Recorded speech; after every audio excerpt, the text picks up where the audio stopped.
Hi! அனைவருக்கும் வணக்கம். எல்லாம் எப்படி இருக்கீங்க? நானும் சூப்பரா இருக்கேங்க.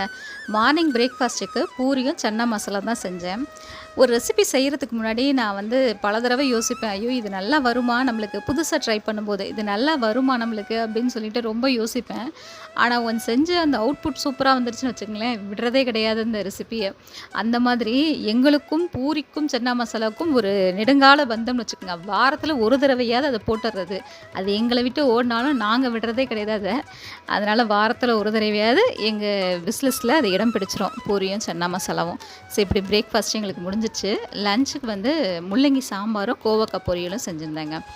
நம்ம ஒரு வேலை செஞ்சுட்ருக்கும்போது, நம்மளோட மைண்ட் செட்டே அப்படியே டோட்டலா மாத்துறது. அதாவது நம்ம எவ்வளோ சோகமாவோ, ரொம்ப அலுப்பாவோ, அந்த மாரி நேரங்கள்ல நம்ம மைண்ட் செட்டே ரெஃப்ரெஷ் பண்ற மாதிரி மாத்துற ஒரு விஷயம் என்ன அப்படின்னா, சாங்ஸ் கேட்கறது தான்.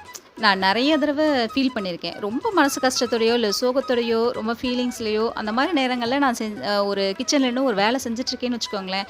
ஆனா கொஞ்ச நேரம் கழிச்சு என்ன அறியாம நானே ஃபீல் பண்ணுவேன். என்ன நம்ம இவ்வளோ நேரம் ஏதோ ஃபீல் பண்ணிட்டு இருந்தோம். இப்ப அப்படியே மைண்ட் செட்டே மாறி போய் ரொம்ப ஹாப்பியா இருக்கமே அப்படின்னு ஃபீல் பண்ற ஒரு தருணம் என்னன்னா, ஒண்ணு எஃப்எம் கேட்டுட்ருக்கும்போதோ, இல்ல ஏதாவது ஸ்பீக்கர்ல சாங்ஸ் ஏதாவது கேட்டுட்ருக்கும்போதோ, அப்படியே மைண்ட் அப்படியே டோட்டலா மாறிடும்.